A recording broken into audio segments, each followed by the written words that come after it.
Hi everyone, Andy here at Spymaster Gaming. Welcome back to the channel and a very warm welcome if it's your first time joining us.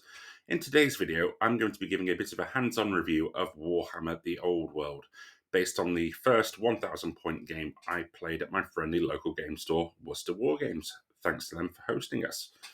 Now, I'm going to be judging the experience as an entire experience. So we're going to be looking at the core rulebook, the Ravening Hordes book, which I was using for my army, the Orcs and Goblins tribes, and also how it played on tabletop. And I'll be looking to score it against 3 different criteria, which is lore and theme, accessibility, and enjoyment.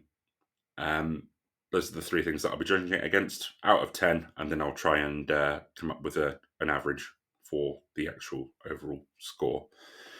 So what I'll do first is I will show you the army lists that we were using, and then we'll go from there. So my opponent Paul, he was playing High Elves. As I said, I was playing Orcs and Goblins. So I'll show you the army lists, and then I'll give you a bit of the gameplay. Right, so I've committed the cardinal sin by not painting anything, so apologies. But we have 20 Night Goblins with short bows, 40 in a block with spears and shields. Then we have some Spider Riders, a Orc Boar Chariot, the Ugly Stone Troll from the Battle of Skull Pass, and a Rock Clobber with some Fanatics that are obviously going to be hidden. Guess which unit they're going to be hidden in. And then in addition to that, we have a Orc, not an Orc, Night Goblin War Boss, and the Shaman here with level 4 upgrade. And that is 1,000 points for me. A couple of magical artifacts as well. And that's it. So do you want to talk through yours? Yep, so I've got a prince riding a giant eagle here. He's got the Bow of Avalon and the Armour of Caledor. Over here we have 18 Swordmasters of Hoth with the full command squad and drilled, so we'll see how that works in mechanic in the game. Hiding are 5 Silver Helms. We've then got 19 Lothern Seaguard with command squad and shields, and of course the bolt thrower at the back. Brilliant. And we're going to be playing the Plain of Languille, the open battle, and we're playing it in a city, clearly a plain. But you know what? It doesn't matter. So let's see how we get on. So I've just done the roll off for my magic as is level 4, so 4 dice. Had to re-roll them numerous times, but I've now got the following spells. I've got Vindictive Glare, Bad Moon Rising, Evil Sun Shining, and Here We Go, which I may swap out actually because I don't really want them running into combat because they're cowardly. Yeah. But we'll see. Yeah. The objective of the scenario was just to kill as many of each other's models as possible. So turns 1 and 2 was basically just advancing up the board, not much action. So I'll cut back in at turn 3 where something has actually happened at this point. So, entering into turn 3 of the game, my Spider Riders have taken some heavy casualties. They have fled, haven't been pursued by Paul's general. The archers are still holding. They're going to be pivoting to try and engage that eagle. My block of goblins had to redress because they were in a stupid position, which is my fault. The troll has plundered on ahead, and he's just going to do some charging, and he's going to get shot at now with the stand and shoot order. My chariot got decimated by the swordmasters, and this rock lobber has still yet to hit anything because it's useless. So not looking good. I have, however, taken out 2 of his silver helms, so there's some solace in that. But here we go. The troll's going to get shot to pieces now. So 3 to hit. Oh, it's very good. I think the troll may be dying. Right, so moving into the start of turn 4, my forces have been decimated. Most of my cavalry has gone. Those are the remnants there. They've turned and sort of fled a bit. The goblin unit took massive casualties.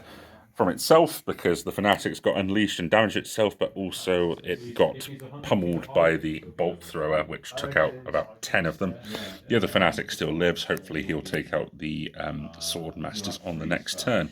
The Rock Lobber has only managed to damage about 2 of the Great Swords in the last turn, and the forces of the Orcs and Goblins are looking pretty sad in comparison to what the Elves have got left on the table. Paul's hardly taken any casualties, and it's not looking good. Due to time constraints, Paul and I could only play until the end of turn 4, so this next clip shows what the state of the game was like when turn 4 concluded. At the end of turn 4, we're calling it. My goblins have been decimated. The whole unit of the short bows have gone, thanks to Paul's general. The Silverhelms didn't get a chance to swing in combat, though, which is good because they were already dead.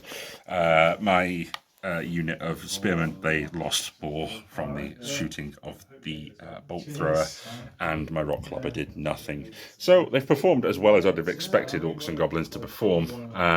Coupled with the fact that we were learning the rules, it's been quite fun, and I think with a couple more games we'll get to a point where it'll be a bit more fluid, but overall not a bad first game. So before I deliver my opinion and score it on my criteria, I thought I'd ask Paul what his thoughts were of the game and how he felt it went. So here's Paul with his mini review. So, Paul, after that first game, how did you find it? The rules are nice, so there's a decent flow about it. It's very familiar to playing in the 90s. So there's some lovely little comedy moments with fanatics driving through your own units and stuff. So it's really, really nice. Frustrating thing is how much time you have to reference back in the book, and the fact that the book isn't streamlined with weapons on the same pages as units and those little things. So very nice on how it flows and the gameplay, just needs a little bit more referencing in the book, or just write out your own army lists. Cool. Overall happy with it though, yeah? Yeah, no, very fun. It was a lovely game, really good game, especially as I won. And it was really nice, had to remember that whole tactic thing of movement especially. It puts a lot more impetus on the movement and actually trying to remember how to position and wield your units round, rather than AOS or 40k, which is just, all right, well, move this way now. So it's different impetus on aspects of the game. Yeah, I'd agree. I think, and obviously not realising that early on, which cost me my my positioning of my main Night Goblin horde. But I agree. Yeah, so thanks for that. Thank you. Thanks very much. No worries. Okay. So thanks, Paul, for giving your opinion on it, and I will echo some of your points in my review. So here we go. So starting off with the criteria of lore and theme. Now, looking at the Old World rulebook, they have invested a lot of effort into creating a new Old World. Obviously, it's 200, 250 years before the Warhammer Fantasy world as we knew it, before the end times. And the first part of the book is filled with new lore, and that's amazing. The artwork as well echoes this. There are some pieces which have been reused, which is absolutely fine because it's a mammoth undertaking to obviously develop that much artwork for just a single product. And it's great. I think that the dedicated section in the front of the book is amazing, and it's a really good read. My issue lies with the fact that there could be an overabundance of lore to the point that it negatively impacts the accessibility, which I will touch on in the next part of the review, the accessibility bit. So I won't go in on that. Thematically, yeah, as Paul said, they played my night goblins played as I thought they would play. They were useless against the elves. Obviously, they suffer from fear of elves, but really, really funny moments. You know, the one fanatic took out my own night goblin horde. The other crashed into a wall before he could do anything and killed himself, which was hilarious. I wasn't expecting miracles with this army. I was expecting something, but it was funny. The elves were disciplined, they were obviously well drilled, they had all of the things from an elite force that you would expect, and it didn't feel unbalanced. They stuck to their themes and it played really well. So I can only comment on these two armies that I've seen so far, but I'd say overall, combined with the lore and the theme, I'd be looking to give it probably about an 8 out of 10. I have taken points off because of the abundance issue, which I'll touch on now in accessibility. So accessibility. By that, I mean the cost of entry into the game, reading of the rules, and it's just barriers to actually being able to play, really.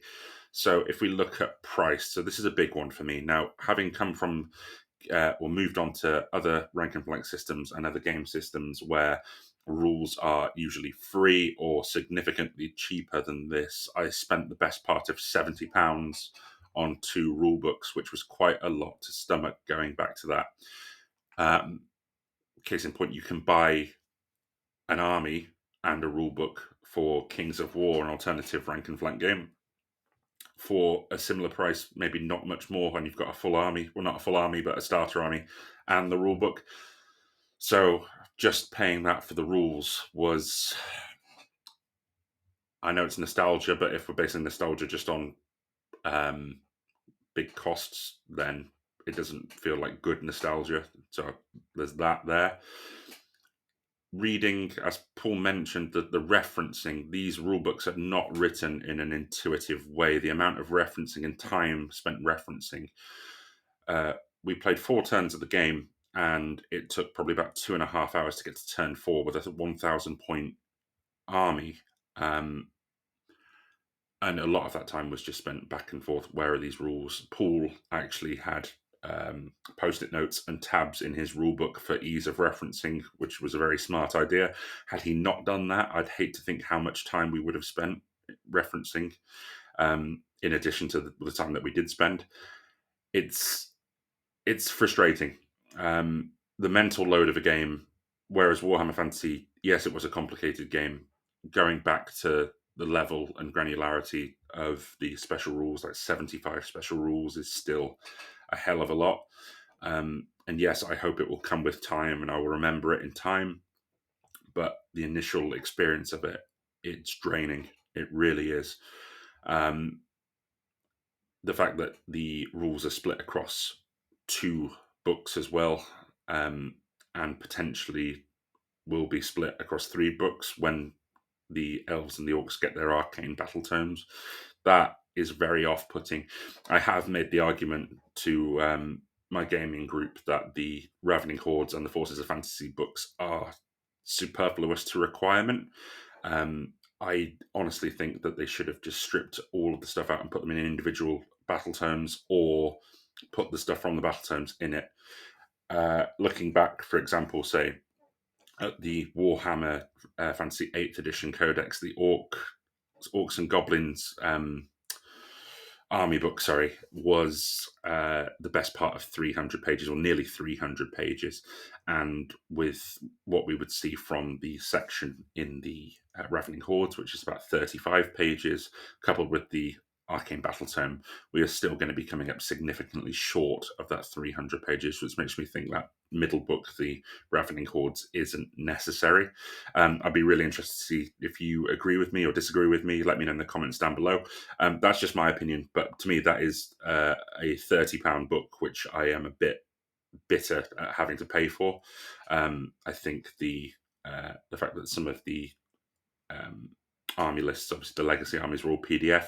Had they released an index with all the armies at that point and then brought out the supported arcane battle terms with the army lists and the fluff afterwards, that I could have got on board with, but this seems like a really odd middle step that just seems like a bit of a cash grab, and again doesn't aid the accessibility of it. But again, I might just be being silly. Let me know in the comments down below if you agree with me, or if you disagree with me. Always happy to hear the other opinion, of course.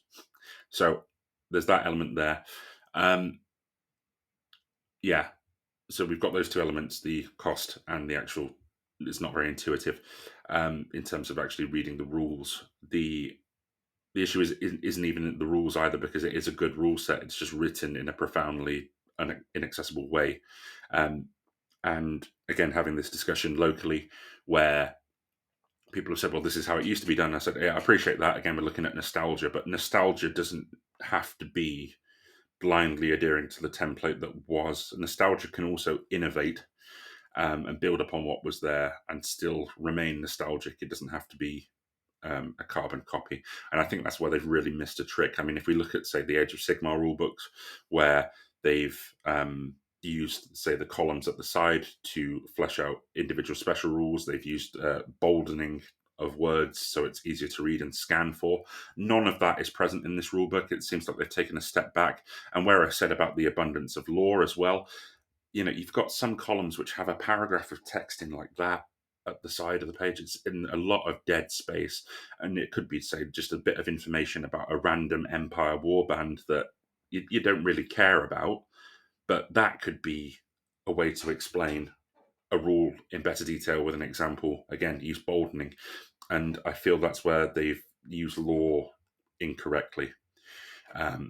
So, with that in mind, accessibility based on cost and the readability of the actual rules at this point, I can only give it a 5 out of 10 because I feel that they've missed the trick on a couple of levels there. So, last part of the review is the actual playability and enjoyment of it. I did enjoy it. It was, again, probably nostalgia led, but it was funny. There were cinematic moments on the table. The units performed as they should do. And it was an enjoyable game, regardless of the amount of referencing. And I do look forward to playing more. I had to put a lot of my own biases on hold for this enjoyment, and I had to accept it as face value. When I've moved on to other systems where we move on to, say, alternate activations, and so there's more of a to and fro between opponents rather than having to wait for the I go, you go element of it, I had to park that element aside and think, you know what, I need to take this for what it is. This is an old style game built on old rules, and just try and accept it at face value for what it was. And as I did that, I was able to enjoy it. If you aren't able to do that, I think you will probably struggle. I know a lot of people say that once they've moved on to alternate activations, they find it very hard to go back to I go, you go.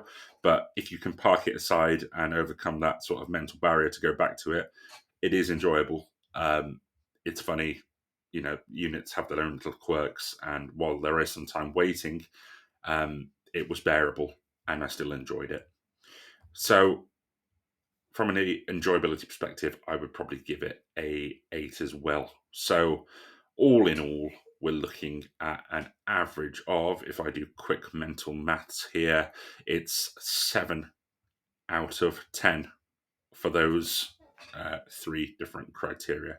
So slightly above average. It needs improvement in some of the areas of the accessibility, but overall, I am happy with it, and I do want to get some more games in. And I think I will be keeping it at the 1,000 point level for a while. I obviously need to paint my army because I am ashamed to have to present that blank canvas of grey to you all, but I only started it a few weeks ago, so you'll have to forgive me, and I haven't had much time to paint them up. But I'll keep at that points level and then build from there. And I do look forward to playing it more. So 7 out of 10. Do you think that's a fair representation of what you've seen, how you've played it? Have you not played it yet? Has that put you off? Let me know in the comments down below. Really interested to hear what you think. Thanks for that, and I will see you on the next one.